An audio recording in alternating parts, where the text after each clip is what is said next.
ಕಳೆದ ವರ್ಷ ಬಿಎಸ್ಪಿಯ ಪ್ರಮುಖ ಹುದ್ದೆಯಿಂದ ಸೋದರಳಿಯನನ್ನು ಹೊರದೂಡಿ ಮತ್ತೆ ಪಕ್ಷವನ್ನು ಕೈಗೆ ತೆಗೆದುಕೊಂಡಿದ್ದ ಮಾಯಾವತಿಯವರು ಈಗ ಆಕಾಶ್ಗೆ ಪಕ್ಷದ ಸಂಯೋಜಕ ಹುದ್ದೆಯನ್ನು ನೀಡಿದ್ದಾರೆ. ಬಿಎಸ್ಪಿಯ ಜೊತೆಗೆ ಬೆಳೆದವರು ಆಕಾಶ್ ಆನಂದ್. ಅವರು ಉತ್ತರ ಪ್ರದೇಶದ ಮಾಜಿ ಮುಖ್ಯಮಂತ್ರಿ ಮಾಯಾವತಿಯವರ ಸೋದರಳಿಯ. ಹಣಕಾಸಿನ ಮತ್ತು ಪಕ್ಷದ ವ್ಯವಹಾರವನ್ನು ಹಿಂದಿನ 2 ವರ್ಷ, ಮುಖ್ಯವಾಗಿ 2022ರಿಂದ 2024ರ ಕೆಲವು ತಿಂಗಳವರೆಗೆ ಸಂಪೂರ್ಣವಾಗಿ ಆಕಾಶ್ ನಿರ್ವಹಿಸಿದ್ರು. ಕಳೆದ ವರ್ಷ ದಿಢೀರನೆ ಮಾಯಾವತಿಯವರು ಆಕಾಶ್ನನ್ನು ಪಕ್ಷದ ಎಲ್ಲಾ ಹುದ್ದೆಗಳಿಂದ ಕಿತ್ತು ಹಾಕಿ ಪಕ್ಷವನ್ನು ಮತ್ತೆ ತನ್ನ ಕೈಗೆ ತೆಗೆದುಕೊಂಡಿದ್ರು.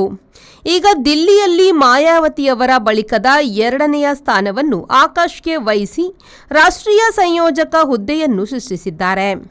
ಆಕಾಶ್ ಕೆಳಗೆ 3 ಸಹ ಸಂಯೋಜಕರು ಇರುವುದಾಗಿ ಹೇಳಲಾಗಿದೆ. ಕಳೆದ ವರ್ಷ ಮಾಯಾವತಿಯವರು ಹೊರ ದೂಡಿದಾಗ ನನಗೆ ಬಿಎಸ್ಪಿಯ ಹೊರತು ಬೇರೇನೂ ಗೊತ್ತಿಲ್ಲ, ತಪ್ಪಾಗಿದ್ದರೆ ಕ್ಷಮಿಸಿ ಎಂದಿದ್ದರು Akash. Bureau report, V4 news, Delhi. ಮಂಗಳೂರಿನ ವಿಜಯ್ ಪಿಯು ಮಾಲ್ನಲ್ಲಿರುವ ಎಲ್ಇಡಿ ಝೋನ್ ಗ್ರಾಹಕರ ಅತ್ಯುತ್ತಮ ಸೇವೆಗೆ ಹೆಸರಾದ ವಿದ್ಯುತ್ ಉಪಕರಣಗಳ ಮಳಿಗೆ. ಹೆಸರಾಂತ ಬ್ರ್ಯಾಂಡ್ಗಳಾದ ಫಿಲಿಪ್ಸ್, ಮ್ಯಾಸ್ಕಾನ್, ಲಾಫೆಟ್, ಎಲ್ಇಡಿ ಲ್ಯೂಮ್ ಇನ್ನೂ ಅನೇಕ ಕಂಪನಿಗಳ ಉತ್ತಮ ಗುಣಮಟ್ಟದ ಉತ್ಪನ್ನಗಳು ನಮ್ಮಲ್ಲಿ ಆಕರ್ಷಕ ಕಡಿಮೆ ದರದಲ್ಲಿ ದೊರೆಯುತ್ತವೆ.